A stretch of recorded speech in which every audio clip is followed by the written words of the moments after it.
السلام علیکم ویورز. آج کل آپ بہت سن رہے ہوں گے پاکستان میں اسٹار لنک کی انٹرنیٹ سروس آ رہی ہے، اور ہمارے جو انٹرنیٹ صارفین ہیں ان کی ضرورت یوں بھی ہو گئی کہ حکومت نے اتنا زیادہ کرب کر دیا ہے وہ ڈیجیٹل جو مس انفارمیشن ہے اس کے نام پہ، یا پی ٹی آئی کے اگینسٹ جو آپریشن جاری تھا پی ٹی آئی کی کچھ اپنی غلطیاں ہیں اس کی وجہ سے، تو اس کے نتیجے میں جو عام ایک نیوٹرل صارف ہے، ویسے تو نیوٹرل آپ کو پتہ ہے ایک سیاسی جماعت کی لینگویج میں کیا ہوتا ہے، لیکن ہم جیسے جو لوگ ہیں نارمل، چاہے وہ کمرشل ہو چاہے انڈیویجول ہو ریزیڈینشل، اس کو بڑے مسائل ہو رہے ہیں. کبھی آپ میسیجز بھیج رہے ہیں وہ ڈاؤن لوڈ نہیں ہو رہے، ویڈیوز بھیج رہی ہیں ڈاؤن لوڈ نہیں ہو رہے، ایپس سلو ڈاؤن ہو رہی ہیں، اور ایکس تو ہے ہی بند.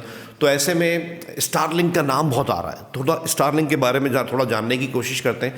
اسٹار لنک اسپیس ایکس کا ایک منصوبہ ہے جس کا مقصد سیٹلائٹ کے ذریعے دنیا بھر میں تیز رفتار انٹرنیٹ، سیٹلائٹ کے ذریعے پہلے بھی انٹرنیٹ فراہم کیا جاتا ہے لیکن تیز رفتار انٹرنیٹ فراہم کرنا اس کا مقصد ہے، خاص طور پر ان علاقوں میں جہاں آپ روایتی طور پہ انٹرنیٹ سروس نہیں دیکھ پاتے، ان علاقوں میں پہنچانا اس کا مقصد ہے. اسٹار لنک ہزاروں چھوٹے چھوٹے سیٹلائٹ کا ایک نیٹ ورک ہے، ارتھ آربٹ کے قریبی مدار میں یعنی لو ارتھ آربٹ میں گردش کر رہا ہے، اور زمین پر موجود ریسیورز کے ذریعے انٹرنیٹ فراہم کرتے ہیں.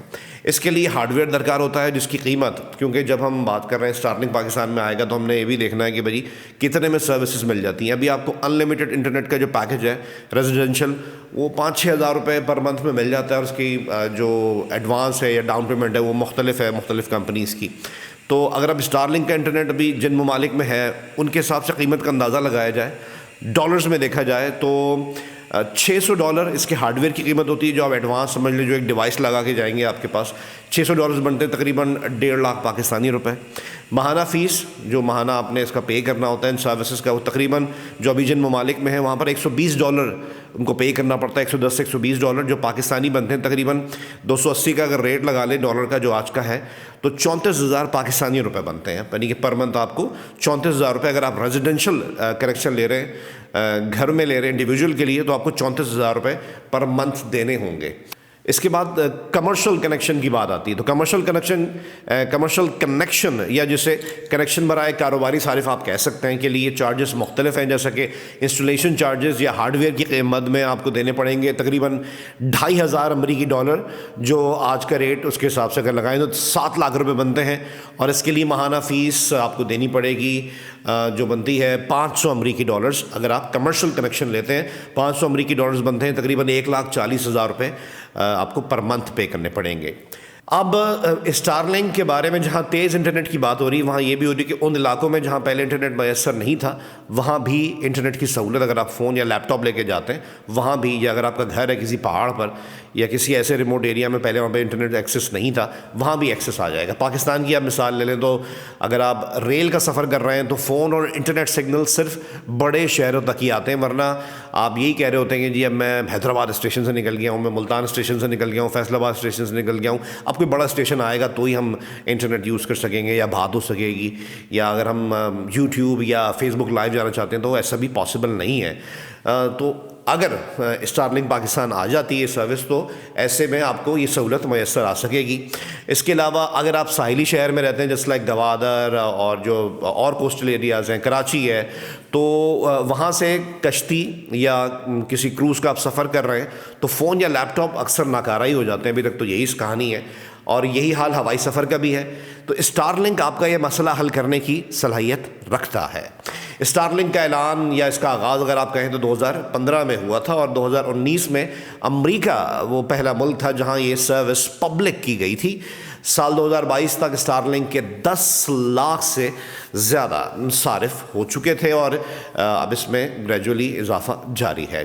اس وقت 100 سے زائد ممالک ایسے ہیں جہاں اسٹار لنک کی سروسز وہاں کے انٹرنیٹ صارفین کو ایز این آپشن دی گئی ہیں. وہاں رجسٹر ہے، وہ چاہیں تو وہ کسی اور سروس کو بھی یوز کر سکتے ہیں اور اسٹار لنک کو بھی یوز کر سکتے ہیں. یہ واضح رہے کہ جن ممالک میں اسٹار لنک ہے ایسا نہیں ہے کہ ون اینڈ اونلی ہے، وہاں پہ اور اچھی سروسز بھی ہیں اور وہاں پر وہ پرووائڈ کرتے ہیں. ہمارے یہاں زیادہ اس کی مانگ یوں بڑھ رہی ہے یا مانگ پیدا کی جا رہی ہے کہ ریسٹرکشنز ہیں ریسنٹلی پچھلے چند مہینوں میں، اور جو ریموٹ ایریا والی بات ہے، خاص طور پہ جن علاقوں میں انٹرنیٹ ایکسیس نہیں ہے وہاں انٹرنیٹ ایکسیس آ جائے گا.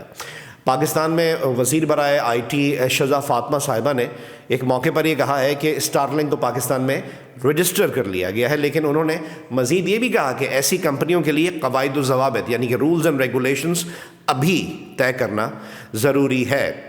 اس کا مطلب ہم یہ سمجھیں کہ دلی ابھی دور ہے۔ ایسے میں سوال یہ ذہن میں آتا ہے کہ پڑوسی ملک بھارت کیا یہ سروس استعمال کر رہا ہے؟ تو اس کا جواب نہ ہے۔ بھارت نے تو ابھی اسٹار لنک کو رجسٹر بھی نہیں کیا ہے۔ خیر دوستو، ہم بات کر رہے تھے اسٹار لنک کے پھیلاؤ کی۔ اسٹار لنک اب ہوائی سفر بھی مزید مزیدار بنا دے گا۔ اس سے پہلے پروازوں میں انٹرنیٹ دستیاب تھا، لیکن اس کی رفتار اور معیار محدود تھا۔ ابھی جو نظام ہے انٹرنیٹ کا فلائٹس میں، وہ دو قسم کا ہوتا ہے۔ Air to ground network جو زمین پر موجود ٹاورز کے ذریعے انٹرنیٹ فراہم کرتا ہے، اور سیٹلائٹ بیسڈ انٹرنیٹ۔ دونوں فارمیٹس میں فاصلہ کہیں زیادہ ہونے کی وجہ سے سست اور کٹی پھٹی سروس ہی مل پاتی ہے آپ کو پلین کے اندر، اور وہ بھی صرف خاص اور محدود صارف کو۔ اس کے مقابلے میں اسٹار لنک کا فائدہ یہ ہے کہ اس کے سیٹلائٹس زمین کے قریبی مدار میں، جیسے کہ ہم نے ابتدا میں بتایا تھا کہ لو ارتھ آربٹ میں موو کر رہے ہیں، جس کی وجہ سے تاخیر کم ہوتی ہے اور زیادہ بینڈ وڈتھ سے صارفین کو بہتر رفتار کے ساتھ انٹرنیٹ فراہم کیا جا سکتا ہے۔ اسٹار لنک سمندر اور دور دراز علاقوں میں بھی کام کرتا ہے، جو پہلے ممکن نہیں تھا، خاص طور پہ پاکستان جیسے ممالک ہیں وہاں پر تو ایسا ہم سوچ بھی نہیں سکتے تھے۔ پچھلے چند ماہ سے پاکستانی سوشل میڈیا پر پابندیوں سے نالاں ہیں، اور آئی ٹی کے شعبے کو بھی کروڑوں ڈالر کا نقصان ہو چکا ہے۔ پاکستان کو انٹرنیٹ اور سوشل میڈیا ایپس کی جو بندش ہے، حالیہ بندش، اس کے سبب 1 ارب 62 کروڑ ڈالر کے نقصان کا تخمینہ لگایا گیا ہے کہ اتنا ابھی تک نقصان ہو چکا ہے۔ پچھلے چند مہینے سے اپنی خبریں سن رہے ہیں، اور گاہے بگاہے مختلف موقعوں پر کبھی سلو ڈاؤن کر دی جاتی سروسز، کبھی مکمل بند کر دی جاتی، اور ایک ایپ تو بالکل ہی بند ہے، جو ایکس ہے وہ تو مسلسل ہی بند ہے۔ ایکس ویب سائٹ بند کیوں ہے، معطل کیوں ہے، اور باقی ایپس بھی گاہے بگاہے آئی سی یو میں چلے جاتے ہیں، اس کی کوئی واضح وجہ جو ہماری ڈیموکریٹک گورنمنٹ ہے ابھی تک نہیں دے سکی ہے، نہ ہی عدالتوں کو، نہ ہی کسی عوامی پلیٹ فارم پر۔ پاکستانی کسی نئے نظام کی تلاش میں ہے جس کے ذریعے انہیں انٹرنیٹ کی بلا تعطل فراہمی ممکن ہو سکے، یا کم از کم پرانا زمانہ ہی واپس آ سکے کہ تھوڑی بہت جو بلا تعطل فراہمی تھی وہی آ سکے۔ ایسے میں سوال یہ ذہن میں آتا ہے کہ ریاست واقعی ایسے اقدامات سے ڈس انفارمیشن کا مقابلہ کر رہی تھی، یا چند لوگ اسٹار لنک کی جگہ بنا رہے تھے؟ خیر، مسٹر مسک نے پاکستانیوں کا درد محسوس کیا اور اسٹار لنک کو security exchange commission of Pakistan میں رجسٹر کروا لیا۔ مگر سوال یہ ہے کہ یہ کمپنی کب تک پاکستان میں فعال ہو جائے گی، اور کیا عام صارفین، انٹرنیٹ صارفین بھی سیٹلائٹ انٹرنیٹ استعمال کر پائیں گے؟ یہ یاد رہے کہ اسٹار لنک کو رجسٹر تو کر لیا گیا ہے، مگر ابھی اس کی انٹرنیٹ فراہمی کا جو لائسنس جاری ہونا ہے وہ نہیں کیا گیا ہے۔ اسٹار لنک کی قیمت کیا ہے اور کون اسے استعمال کرے گا، اس کا سوال تو بعد میں آئے گا۔ پہلا پرشن یہ ہے کہ کیا پاکستان میں اس کی جگہ اور ضرورت ہے بھی؟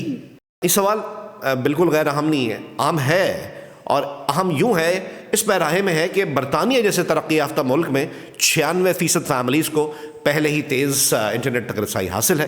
وہ اس کمپنی یعنی کہ اسٹار لنک کے محتاج نہیں ہے، جبکہ امریکہ اور یورپی یونین میں بھی 90% صارف مضبوط انٹرنیٹ استعمال کر رہے ہیں۔ ایسا ہی کچھ ہمارے ملک پاکستان میں بھی تھا میں یوں کہہ رہا ہوں کہ اب ایسا نہیں ہے۔ پچھلے چند ماہ میں کچھ عناصر سے نمٹنے کے لیے ایپس اور انٹرنیٹ سپیڈ سے چھیڑ چھاڑ کی گئی۔ ایک بات اور دوستوں کہ اسٹار لنک کی سروسز سستی نہیں ہے، اور اس کا آنا پاکستان میں طبقاتی تقسیم کو مزید گہرا بھی کر سکتا ہے، جہاں کچھ خاص لوگ اس سے استفادہ کریں گے اور دوسروں کو وہی خراب انٹرنیٹ سروسز پر انحصار کرنا پڑے گا۔ یہ ایسا ہی ہوگا کہ جیسے آپ لاہور یا کراچی میں اپنی VXR یا مہران میں بیٹھ کر کسی سگنل پر کھڑی V8 کو دیکھتے ہیں۔ ایک سوال اور کہ کیا حکومت مسٹر ماسک کے سیٹلائٹ انٹرنیٹ میں بھی رکاوٹ ڈال سکتی ہے؟ تو چند ایکسپرٹس کا ماننا ہے کہ ریگولیشن کے نام پر ایسا کیا جا سکتا ہے، اور شاید بعد میں بھی آزاد انٹرنیٹ کی فراہمی ممکن نہ ہو۔ ایسے میں اہم بات یہ ہوگی کہ مسٹر ماسک حکومت سے معاہدہ کیا کر کے آتے ہیں، کیونکہ پاکستانی حکومت کو کنٹرول کرنے کی عادت سی ہے۔ اگر لگام نہ ڈالنا ہوتی تو فائر وال یا ویب مینجمنٹ سسٹم پر اتنے پیسے کیوں خرچ کیے جاتے؟ ایسے میں لگتا یہی ہے کہ اسٹار لنک والی خبریں بھی توجہ ہٹانے کا ایک طریقہ ہو سکتی ہیں۔ ایسے میں کیا ہی بہتر ہو کہ ہمارے ووٹوں سے آنے والے مسٹر ماسک سے متوقع معاہدہ عوام کے سامنے رکھ دیں، یا یہ بھی تو ہو سکتا ہے کہ مبینہ طور پر مسٹر ماسک سے ہماری حکومت بھی وہی کام لے جو مسٹر ٹرمپ لیتے ہیں۔ یہ بات دنیا سے بالکل ڈھکی چھپی نہیں ہے کہ ایلون ماسک امریکی سیاست میں معاملات کی ناک موڑنے کی صلاحیت رکھتے ہیں، بلکہ کبھی کبھی کان بھی موڑ دیتے ہیں۔ مبینہ طور پر جمہوری نظام ڈس انفارمیشن مس انفارمیشن کے معاملے پر بھی ان کے کردار پر انگلیاں اٹھتی رہتی ہیں، مگر عام صارف کو کسی پروپیگنڈے کا شکار نہیں ہونا۔ ہمارا خواب ایک اچھا اور قابل اعتماد انٹرنیٹ ہے۔ بہت شکریہ۔